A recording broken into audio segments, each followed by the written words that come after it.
위험해. 지금 당장 찻집으로 와줘.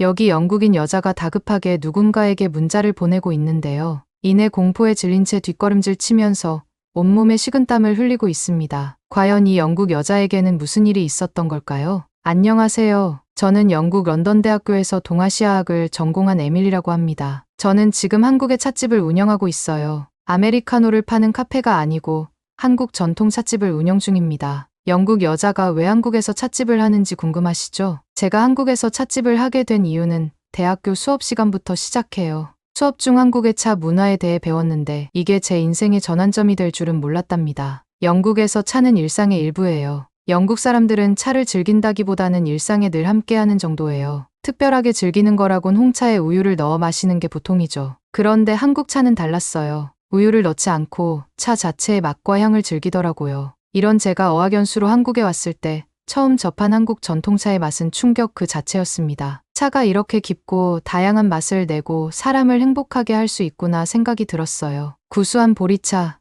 은은한 연꽃차, 달콤한 대추차, 수많은 차의 종류와 각각의 차가 지닌 독특한 풍미에 매료되었죠. 영국의 차가 단순히 목을 축이는 음료라면 한국의 차는 마음을 달래는 명상 같았어요. 한국의 정서도 영국과는 달랐습니다. 영국은 개인주의가 강한 편인데 한국은 공동체 의식이 강하더라고요. 처음엔 어색했지만 점차 그 따뜻함에 마음이 열렸어요. 특히 찻집에서 만난 한국인들은 저에게 관심을 보이며 친절하게 대해주었죠. 이런 정서가 차 문화와 어우러져 제 마음을 사로잡았답니다. 그러던 어느 날이었어요. 전통 찻집에서 우연히 다도 시연을 보게 되었어요. 차를 우리는 동작 하나하나가 마치 춤을 추는 것 같았죠. 영국의 티타임과는 전혀 다른 모습이었어요. 차를 마시는 것이 단순한 습관이 아니라 하나의 예술이자 철학이란 걸 깨달았습니다. 그 순간 저는 한국 전통 차의 매력에 완전히 빠져버렸어요. 이런 경험들이 쌓이면서 한국에 더 오래 머물고 싶다는 생각이 들었어요. 어학연수가 끝나갈 무렵 저는 큰 결심을 했답니다. 한국에서 전통차를 제대로 배워보기로 한 거죠. 부모님께 말씀드렸더니 처음엔 엄청 놀라셨어요. 부모님께 제 결심을 알렸을 때의 그 순간을 잊을 수가 없어요. 거실에 앉아 차를 마시며 이야기를 꺼냈는데 부모님의 표정이 순식간에 변하더라고요. 영국 요크셔의 홍차를 버리고 동양의 한국차를 배우겠다고 아버지의 목소리에 의아함이 가득했어요. 어머니는 말없이 찻잔만 만지작거리셨죠. 그 순간 저는 제가 얼마나 큰 결심을 했는지 실감했어요. 우리 가족에게 차는 단순한 음료가 아니었거든요. 할머니께서 즐겨 마시던 영국 요크셔 티의 향이 아직도 코끝에 생생한거려. 그런데 제가 지구 반대편 나라의 차를 배우겠다니 부모님 입장에서는 충격적인 소식이었겠죠. 하지만 저는 포기할 수 없었어요. 한국 전통차의 매력을 설명하기 시작했죠. 처음 접한 한국차의 그 깊은 맛과 향, 그리고 차를 우리는 과정에서 느꼈던 평온함을 떠올리며 열정적으로 이야기했어요. 아버지, 어머니 한국차는 정말 특별해요. 마시는 것 자체가 하나의 명상이 되는 걸 느꼈어요. 그 맛은 마치 오랜 세월의 지혜를 한 모금에 담은 것 같았죠. 부모님의 표정이 조금씩 누그러지는 게 보였어요. 저는 계속해서 한국차의 우수함을 설명했죠. 녹차의 항산화 성분과 건강상의 이점도 말하고 계절과 증상에 따라 마시는 다양한 전통차에 대해 이야기했어요. 제 말을 들으시던 어머니가 문득 그 차, 우리도 한번 맛보고 싶구나라고 하셨을 때 저는 희망을 느꼈어요. 설득 과정은 쉽지 않았어요. 며칠 밤을 새워가며 한국차에 대해 공부하고 부모님께 설명할 준비를 했죠. 때로는 격렬한 토론도 있었어요. 에밀리, 넌 영국인이야. 우리 문화를 잊으면 안 돼 하는 아버지의 말씀에 가슴이 아프기도 했죠. 하지만 저는 제 뿌리를 잊지 않겠다고, 오히려 두 문화를 이해함으로써 더 넓은 시야를 가질 수 있다고 설득했어요. 마침내 부모님께서 고개를 끄덕이셨을 때 그 기쁨은 이루 말할 수 없었어요. 아버지께서 내가 그렇게 좋아한다면 한번 도전해 보거라라고 말씀하셨을 때 눈물이 날 것 같았죠. 어머니는 따뜻하게 안아주시며 언젠가 내가 우린 차를 꼭 맛보고 싶구나라고 하셨어요. 그 순간 저는 문화의 차이를 넘어서는 소통의 힘을 느꼈어요. 차 한 잔으로 시작된 이 대화가 제 인생의 새로운 장을 열어주었죠. 부모님의 지지를 받아 한국 전통차의 세계로 뛰어들 수 있게 되었고 이는 제 삶을 완전히 바꿔놓았어요. 그때는 몰랐지만 이 결정이 제 인생을 얼마나 풍요롭게 만들어줄지 말이에요. 지금도 가끔 그날의 기억을 떠올리면 가슴이 벅차오르곤 한답니다. 그렇게 저는 한국에 남아 전통 차의 세계에 깊이 빠져들었어요. 차 명인 선생님을 만나 3년간 진지하게 공부했죠. 단순히 차 우리는 법뿐만 아니라 차에 담긴 한국의 철학과 정신까지 배웠어요. 이 과정에서 한국 문화에 대한 이해도 깊어졌답니다. 결국 저는 한국 전통차 자격증을 취득하게 되었어요. 그리고 더 나아가 제 찻집을 열어볼 생각까지 하게 되었죠. 영국에서 흔히 볼 수 있는 티하우스가 아닌 한국 전통 찻집을 열고 싶었거든요. 한국 차의 깊은 맛과 향 그리고 그 속에 담긴 문화를 많은 사람들과 나누고 싶었답니다. 이런 꿈을 안고 저는 서울의 에밀리의 다양이라는 찻집을 열게 되었어요. 영국인이 운영하는 한국 전통 찻집이라니 처음엔 많은 분들이 의아해하셨죠. 하지만 차 한 잔을 나누며 이야기를 나누다 보면 국적은 중요하지 않다는 걸 깨닫게 되더라고요. 차는 마음과 마음을 잇는 다리 역할을 해주었답니다. 그렇게 떨리는 개업 첫날이 되었어요. 외국인이 운영하는 한국 전통 찻집이라니 손님들의 반응이 궁금하더라고요. 다행히 걱정과 달리 많은 분들이 흥미롭게 여겨주셨어요. 특이한 제 찻집 컨셉 덕분인지 한국인뿐만 아니라 다양한 국적의 외국인들까지 많이들 찾아주셨어요. 한국 손님들은 새로운 경험이라며 좋아하셨고 외국인 관광객들은 현지인의 설명을 들으며 차를 즐길 수 있어 좋다고 하셨죠. 특히 찻집 운영하면서 가장 큰 즐거움은 손님들과 나누는 대화에 있었어요. 차 한 잔을 놓고 한국의 역사와 문화를 이야기하다 보면 시간 가는 줄 모르겠더라고요. 때로는 제가 모르는 이야기를 손님들에게서 듣기도 했답니다. 이런 대화를 통해 저도 한국에 대해 더 깊이 알아가고 있어요. 그러던 어느 날 한 젊은 여성 손님이 찻집에 들어오셨어요. 우아한 몸가짐과 세련된 패션 감각이 인상적이었죠. 차를 마시며 이야기를 나누다 보니 그분이 바로 민지라는 걸 알게 되었답니다. 민지는 제 찻집 바로 근처에서 네일숍을 운영하고 있었어요. 민지는 한국 전통차에 대해 정말 관심이 많더라고요. 제가 우려낸 차를 마시며 감탄하는 모습을 보니 제 마음도 뿌듯해졌죠. 그렇게 대화를 나누던 중 민지의 시선이 제 손에 머물렀어요. 민지가 말했죠. 에밀리 씨 손이 참 예쁘세요. 근데 손톱 관리를 좀 해주면 더 멋질 것 같아요. 그러곤 친절하게 제안했어요. 제가 네일아트 해드릴게요. 제 가게가 바로 근처에 있으니 언제든 놀러 오세요. 그 따뜻한 제안에 저는 감동받았어요. 차 문화를 나누던 것처럼 이제는 미용 문화도 나눌 수 있겠다는 생각에 설레었죠. 며칠 후 용기를 내어 민지의 네일숍을 방문했고 저는 정말 깜짝 놀랐습니다. 한국의 네일아트 기술이 이렇게 뛰어난 줄 몰랐거든요. 섬세하고 창의적인 디자인의 넋을 잃었답니다. 영국에서는 보기 힘든 수준이었어요. 우선 디자인의 섬세함에 눈이 휘둥그레졌어요. 영국에서는 주로 단색이나 간단한 패턴을 많이 하는데 민지는 마치 손톱 위에 작은 예술 작품을 그리는 것 같았어요. 꽃잎 하나하나의 섬세한 표현과 기하학적 패턴의 정교함, 심지어 미니어처 풍경화까지 그려내는 걸 보고 정말 감탄했죠. 그런데 이건 시작에 불과했어요. 기술적인 면에서는 정말 입이 쩍 벌어졌답니다. 영국의 네일 아티스트들도 물론 실력이 좋지만 민지의 섬세한 붓터치와 정교한 장식물 활용 기술은 제가 본 적 없는 수준이었어요. 특히 3D 네일 아트는 눈을 의심하게 만들 정도였어요. 마치 손톱 위에 조각 작품을 올려놓은 것 같았거든요. 하지만 가장 충격적인 건 지속력이었어요. 영국에서 받은 네일 아트는 보통 1, 2주 정도면 손상되기 시작했는데 민지가 해준 네일은 한 달 가까이 그대로 유지되더라고요. 사용하는 제품의 질과 기술의 차이를 실감하면서 저는 그저 말을 잇지 못했죠. 그런데 놀라움은 여기서 끝나지 않았어요. 믿기 힘들겠지만 이 모든 뛰어난 기술과 품질을 개개인에 맞춘 맞춤형 서비스로 제공하고 있었어요. 영국에서는 주로 미리 정해진 디자인 중에서 고르는 편인데 민지는 제 취향과 의상, 심지어 그날의 기분까지 고려해서 완전히 개인화된 디자인을 제안해 주었어요. 이 모든 경험을 통해 저는 K-뷰티의 힘을 온몸으로 느낄 수 있었습니다. 꼼꼼함, 창의성, 기술력, 그리고 고객을 향한 세심한 배려까지. 이런 요소들이 조화롭게 어우러져 한국 미용 산업의 세계적 성공을 이끌어냈다는 걸 직접 경험하니 한국 문화에 대한 제 존경심은 더욱 깊어졌답니다. 그 후로 민지와 저는 정말 가까워졌어요. 민지는 제가 만난 한국인 중에서 가장 친절하고 상냥한 사람이었죠. 바쁜 와중에도 늘 저를 위해 시간을 내주었어요. 특히 한국에서 사업을 운영하면서 겪는 어려움들을 극복하는 데 민지가 큰 도움이 되었어요. 복잡한 한국어 서류들을 읽을 때마다 머리가 아팠는데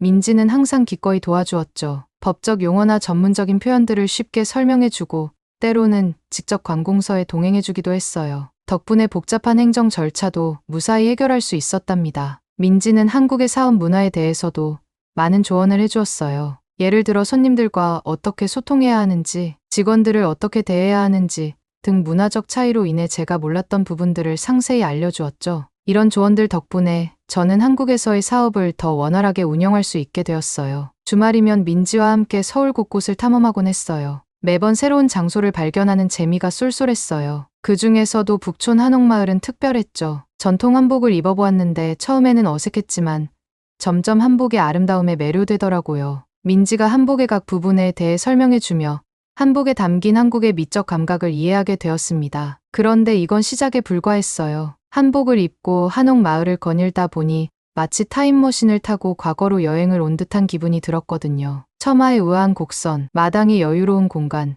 문살의 섬세한 아름다움까지 하나하나가 감동의 연속이었답니다. 이 경험은 한국 문화에 대한 제 호기심을 더욱 자극했어요. 그래서 김치 만들기 클래스에도 참여해 보기로 했죠. 배추를 절이고 양념을 만들고 버무리는 과정이 생각보다 복잡하더라고요. 하지만 그 과정 자체가 하나의 예술 같았어요. 그리고 직접 만든 김치를 먹어보고 더 깜짝 놀랐습니다. 그 맛이 어찌나 특별하던지. 입안에서 펼쳐지는 맛의 향연에 저도 모르게 감탄사가 나왔어요. 처음에는 영국의 피클이나 초은이와 비슷할 거라 생각했는데 전혀 달랐어요. 김치의 복합적인 맛과 풍미는 그 어떤 영국 음식과도 비교할 수 없을 정도로 독특하고 깊더라고요. 영국의 피클이 단순히 식초에 절인 채소라면 김치는 마치 살아있는 음식 같았습니다. 시원하면서도 매콤하고 아삭한 식감과 함께 은은한 감칠맛이 어우러져 입안에서 춤을 추는 듯했어요. 특히 발효 과정을 거치면서 생기는 깊은 맛은 정말 놀라웠죠. 게다가 김치는 단순한 반찬이 아니라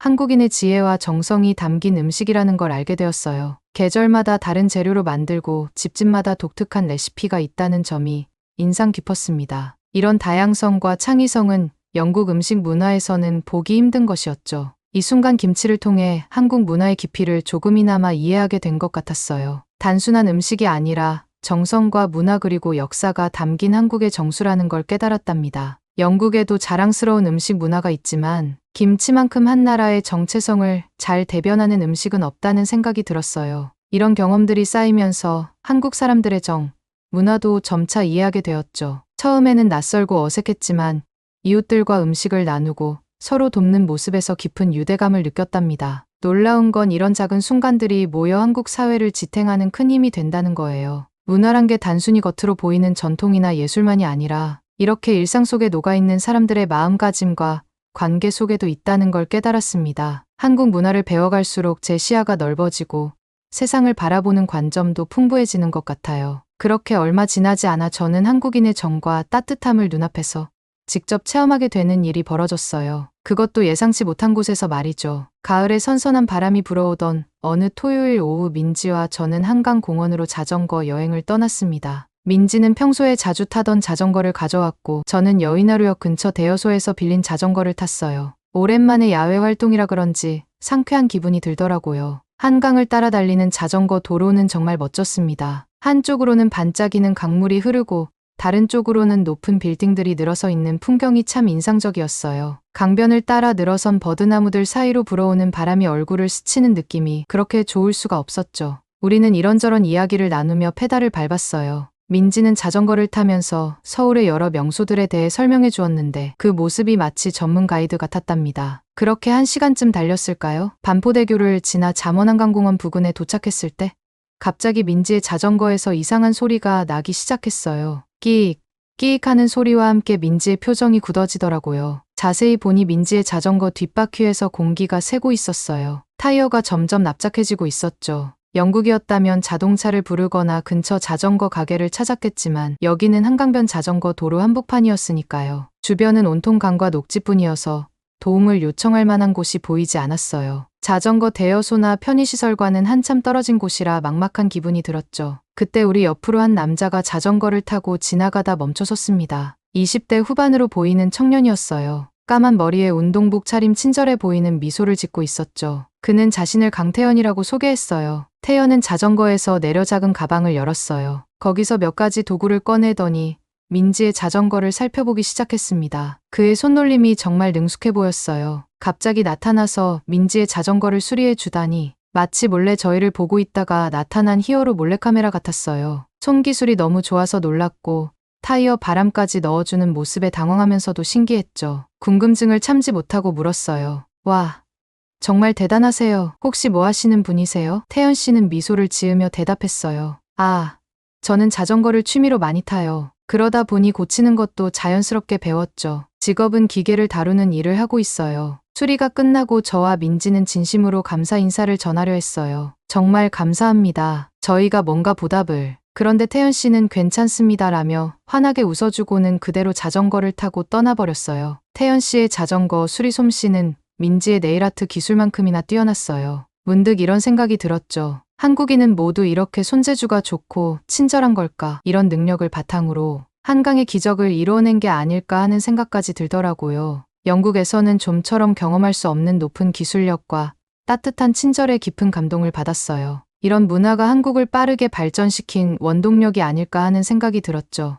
낯선 이가 자발적으로 나서서 도와주는 모습과 그것도 아무런 대가 없이 떠나가는 모습에 한국 사람의 정과 친절함을 느낄 수 있었습니다. 태연 씨와의 짧은 만남은 한국 문화의 또 다른 면을 보여준 소중한 경험이었어요. 한국에서의 생활이 익숙해지던 어느 날 제 찻집에 특별한 손님이 찾아왔습니다. 중국에서 온 손님 왕밍이라는 분이었죠. 처음에는 그저 평범한 손님으로 생각했어요. 하지만 곧 그가 제게 잊지 못할 경험을 안겨줄 줄은 몰랐답니다. 왕밍 씨는 처음 들어올 때부터 뭔가 달랐어요. 키가 작고 마른 체격에 피곤해 보이는 얼굴이 눈에 띄었죠. 낡은 운동복 차림이었고 손은 거칠어 보였어요. 주변을 경계하듯 둘러보는 눈빛이 어딘가 불안해 보였습니다. 그는 주변을 살피더니 코웃음 치는 듯한 표정을 지었어요. 불편한 기색이 역력했습니다. 최선을 다해 그를 맞이했지만 왕밍 씨는 메뉴에 중국차가 없다며 못마땅해 했어요. 그의 말투는 거칠었고 한국어와 중국어가 섞인 어색한 발음이 귀에 거슬렸습니다. 정성껏 우려낸 녹차를 가져다 드렸는데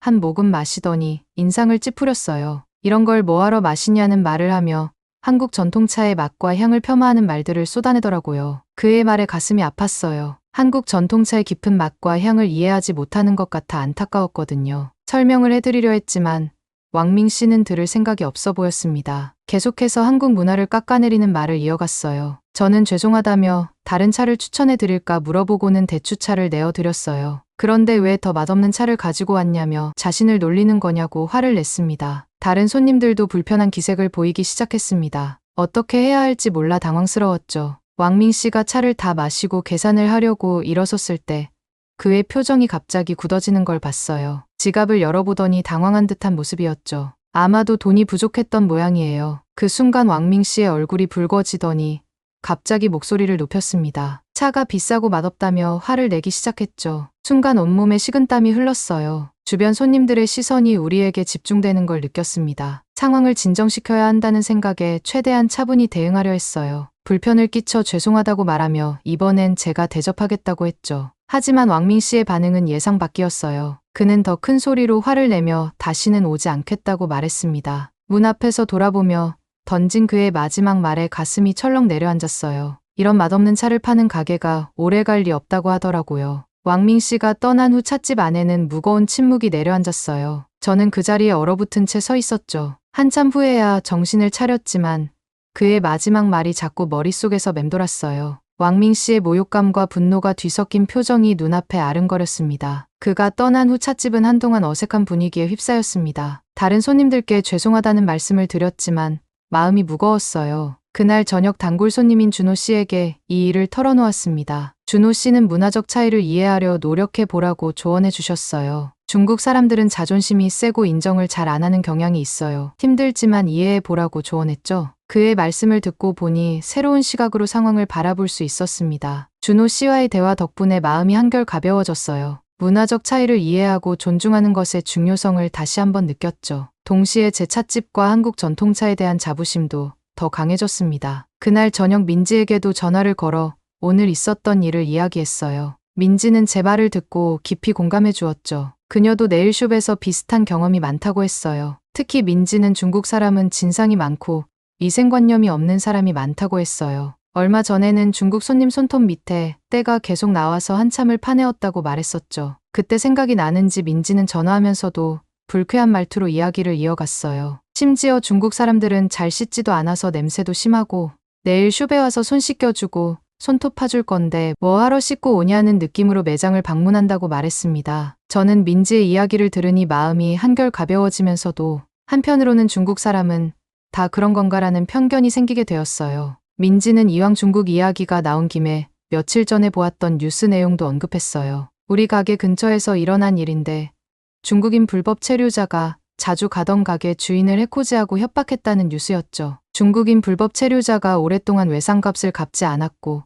가게 주인이 답답해서 언제 갚을 거냐고 말을 했는데 이 말을 듣고 화가 난 중국인 불법 체류자가 주인을 해코지한 것이었죠. 그러다 민지의 목소리가 갑자기 진지해졌어요. 그리고 에밀리, 요즘 우리 가게 주변에도 범죄가 좀 늘었대. 뉴스에서도 많이 나오던데 늦은 밤에는 특히 조심해야 해. 혹시 무슨 일이 있으면 전화하고 주변 사람들에게도 즉각 알려줘. 민지의 걱정 어린 목소리에 저도 긴장이 되는 듯했어요. 전화를 끊고 나서 창밖으로 보이는 서울의 밤거리를 바라보며 생각에 잠겼어요. 오늘 하루 동안 겪은 일들이 주마등처럼 스쳐 지나갔죠. 어려움도 있었지만 민지 같은 한국인 친구가 있어 감사했어요. 앞으로도 조심하면서 이 도시에서의 새로운 경험들을 이어나가기로 마음먹었답니다. 그렇게 찻집을 운영한 지 몇 달이 지났습니다. 그동안 다양한 손님들을 만났지만 왕민 씨와 같은 불편한 경험은 없었어요. 그래서 그날의 일은 잊혀가고 있었죠. 하지만 운명이란 참 예측할 수 없는 법이에요. 그날은 유난히 한산한 늦은 오후였어요. 손님이 한 명도 없어 조용하던 찻집에 갑자기 문이 벌컥 열렸습니다. 놀라서 고개를 들어보니 왕민 씨였어요. 전에 불쾌한 경험을 했던 그 손님이죠. 왕민 씨의 눈빛이 예사롭지 않았습니다. 비틀거리며 들어오는 모습에 불안감이 엄습했어요. 가까이 다가오자 술 냄새가 확 풍겼죠. 그는 곧장 카운터로 다가와 주먹으로 탁자를 내리쳤습니다. 순간 온몸에 전율이 흘렀어요. 왕민 씨가 소리를 지르기 시작했습니다. 지난번 차 값이 너무 비쌌다며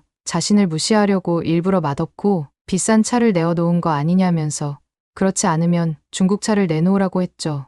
당황스러웠지만 침착하게 대응하려 노력했습니다. 하지만 왕민 씨는 제 설명을 들으려 하지 않았어요. 오히려 점점 더 격앙된 모습을 보였죠. 상황이 걷잡을 수 없이 악화되고 있다는 걸 느꼈습니다. 왕민 씨가 점점 더 위협적으로 다가오는 순간 제 머릿속에 민지의 얼굴이 스쳐 지나갔어요. 재빨리 주머니에서 핸드폰을 꺼내 민지에게 문자를 보냈습니다. 위험해. 찻집으로 와줘. 그 순간 왕민 씨가 제 손에서 핸드폰을 낚아챘어요. 공포에 질린 채 뒷걸음질 쳤습니다. 왕민 씨가 카운터 위에 있던 차 주전자를 집어들었어요. 그 모습에 온몸에 식은땀이 흘렀죠. 순간적으로 문을 향해 달렸습니다. 다행히 문을 열고 밖으로 튀어나올 수 있었어요. 주변을 둘러보며 도움을 청할 곳을 찾았지만 거리는 한산했습니다. 급한 마음에 가게 밖으로 튀어나왔지만 다음 행동이 떠오르지 않았어요. 가슴이 터질 듯이 뛰었죠. 왕민 씨가 주전자나 다른 물건으로 저를 위협할지도 모른다는 생각에 온몸에 식은땀이 흘렀어요. 본능적으로 사람들이 있는 밝은 곳을 찾아 달리기 시작했어요. 멀리서 희미한 불빛이 보였죠. 뒤돌아보니 왕민 씨가 비틀거리며 가게에서 나와 두리번거리고 있었어요. 눈물이 날 것 같았지만 이를 악물고 불빛을 향해 달렸습니다. 가까이 다가가 보니 그곳은 카센터였어요. 마침 마감을 하려는 찰나였죠. 미친 듯이 문을 두드리며 살려달라고 외쳤어요. 누가 저를 쫓아와요. 살려주세요. 제 절박한 외침에 카센터 직원들이 문을 열고 우르르 나왔어요. 5명이나 되는 듯했죠. 그들은 제가 가리키는 방향을 일제히 바라봤어요. 왕민 씨는 비틀거리며 다가오다가 카센터 직원들을 보고 갑자기 멈춰섰어요. 저 사람이에요. 외치자 왕민 씨는 슬금슬금 뒷걸음질 치기 시작했죠. 왕민 씨의 눈에 공포가 스쳐 지나갔어요. 카센터 직원들을 보자마자 그의 얼굴이 창백해졌죠. 그는 마치 쥐가 고양이를 만난 듯 움찔거리며 뒷걸음질 치기 시작했어요. 비틀거리는 발걸음으로 도망가려는 모습이 너무나 비굴해 보였습니다. 카센터 직원들은 눈치 빠르게 단번에 제가 처한 상황을 파악한 것 같았어요. 카센터 직원들의 눈빛이 순식간에 변하더니 빠른 걸음으로 걷다가 이내 왕민을 향해 일제히 전력 질주하기 시작했어요. 순식간에 그들의 몸짓이 달라졌어요. 평화로운 정비공에서 누군가를 보호하려는 수호자로 변모한 것 같았습니다. 그중 가장 앞에 선 직원이 순식간에 왕민 씨에게 다가가 그의 작고 마른 목덜미를 단단히 붙잡았습니다. 그리고는 능숙한 동작으로 왕민 씨를 바닥으로 제압했어요. 왕민 씨는 아 하는 짧은 비명과 함께 고꾸라졌죠. 그 순간 저는 안전함과 동시에 그제야 긴장이 풀리면서 온몸에 힘이 빠졌습니다. 진정되지 않는 심장 박동을 느끼며 그 자리에 주저앉았어요. 다리가 후들거리고 손이 떨리는 걸 멈출 수가 없었죠. 숨을 고르려 했지만 여전히 가슴이 답답했어요. 그때 멀리서 익숙한 목소리가 들렸어요. 고개를 들어보니 민지가 달려오고 있었죠. 그녀의 얼굴에 걱정과 안도가 뒤섞인 표정이 역력했어요. 민지를 보는 순간 참았던 눈물이 왈칵 쏟아졌습니다. 에밀리, 괜찮아? 다치지 않았어. 민지가 다가와 저를 꼭 안아주었어요. 그 순간 모든 공포와 긴장이 녹아내리는 것 같았죠. 민지의 따뜻한 품 안에서 비로소 안전하다는 느낌이 들었어요. 민지는 제 문자를 받자마자 즉시 경찰에 신고했다고 해요. 그리고 한 걸음에 달려왔다고 하더라고요. 그 말을 듣자 또다시 눈물이 났어요. 고마움과 안도감이 뒤섞인 복잡한 감정이었죠. 얼마 지나지 않아 경찰차 사이렌 소리가 들렸어요. 경찰관들이 현장에 도착해 상황을 파악하기 시작했죠. 왕민 씨는 수갑이 채워진 채 경찰차에 올랐어요. 그가 경찰차에 탑승하는 모습을 보며 비로소 이 악몽 같은 상황이 끝났다는 걸 실감했습니다. 일이 마무리되고 제 마음은 여전히 복잡한 감정으로 가득 찼어요. 경찰이 도착하고 상황이 정리되는 와중에 문득 카센터 직원들의 얼굴을 자세히 보게 되었죠. 그때였어요. 제 눈에 익숙한 얼굴이 들어왔습니다. 심장이 쿵 하고 뛰었어요. 그 얼굴의 주인공은 다름 아닌 태연 씨였습니다. 자전거를 고쳐주었던 그 친절한 청년이요. 순간 모든 게 얼어붙은 것 같았어요. 어떻게 이런 일이 있을 수 있을까 하는 놀라움과 함께 감동이 밀려왔죠. 태연 씨를 바라보는 제 눈에 눈물이 고였어요. 그는 아직 저를 알아보지 못한 것 같았죠. 옆에 있던 민지가 제 표정 변화를 눈치챘는지 물었어요. 제가 태연 씨에 대해 설명하자 민지도 놀란 표정을 지었습니다. 용기를 내어 태연 씨에게 다가갔어요. 제 목소리가 떨리는 게 느껴졌죠. 태연 씨의 이름을 부르자 그제야 그가 저를 알아봤어요. 그의 눈에도 놀라움이 가득했습니다. 그 순간 자전거를 고쳐주던 그 따뜻한 미소와 오늘 저를 구해준 용기 있는 모습이 겹쳐 보였어요. 가슴 속에서 뜨거운 감동이 올라왔습니다. 태연 씨의 친절함과 용기 그리고 이 놀라운 우연의 말을 잊지 못했어요. 태연 씨는 부끄러운 듯 웃으면서 이야기했어요. 그의 표정에서 일전에 자전거를 고쳐주고 쿨하게 떠났던 때와 같은 모습을 발견했죠. 마치 어려운 사람을 돕는 것이 당연하다는 듯한 미소였어요. 그 모습에 저는 다시 한번 감동을 받았습니다. 그 순간 제 마음속에서 무언가가 확 깨닫는 느낌이 들었어요. 한국 사람들의 진정한 모습을 보게 된 거죠. 태연 씨뿐만 아니라 제가 한국에서 만난 많은 분들이 떠올랐어요. 민지, 찻집에 오는 손님들, 그리고 길에서 만난 낯선 이들까지.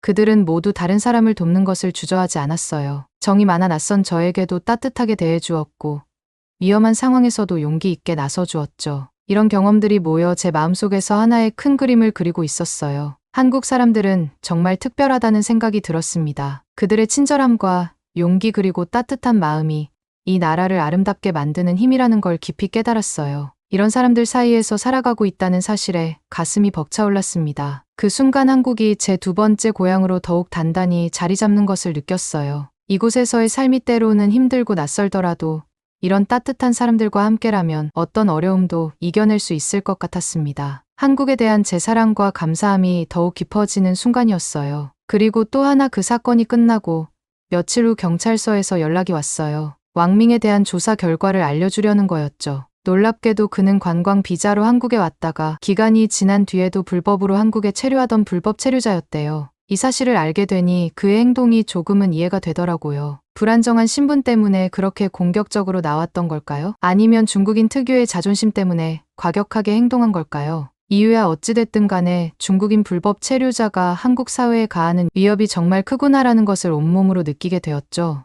이 사건을 계기로 제 찻집에 대해서도 다시 생각해 보게 됐어요. 조금 더 안전한 곳에서 한국 전통 차의 아름다움을 더 많은 사람들, 특히 외국인들에게 알리고 싶다는 욕심이 생겼거든요. 영국인인 제가 한국 차를 대접한다는 특별함을 살리면서도 한국 차의 진정한 멋을 전하고 싶었어요. 그래서 결심했죠. 찻집을 확장 이전하기로 한 거예요. 북촌의 아름다운 한옥 마을과 어울리면서도 현대적인 감각을 더한 공간을 만들었어요. 에밀리의 한국차 이야기라는 이름으로 북촌 근처에 재개장했죠. 새로운 찻집에서는 단순히 차를 마시는 것을 넘어 한국차 문화를 체험할 수 있는 프로그램도 만들었어요. 다도 체험, 차 맛보기 클래스, 한국 전통 다과 만들기 등 다양한 활동을 준비했죠. 특히 외국인 관광객들에게 큰 인기를 끌었어요. 재개장 첫날 많은 손님들이 찾아와 주셨어요. 그 중에는 태연 씨와 카센터 직원들, 그리고 민지도 있었죠. 제가 감사의 마음을 담아 첫 손님으로 초대를 한 거죠. 그들을 보니 다시 한번 감사한 마음이 올라왔어요. 찻잔을 들고 손님들을 바라보며 생각했어요. 이제 이곳은 단순한 찻집이 아니라 제 인생의 한 부분이 되었다고요. 한국에서의 모든 경험, 좋은 일도 나쁜 일도 모두 이 찻잔 속에 녹아있는 것 같았어요. 앞으로도 어려움은 있겠지만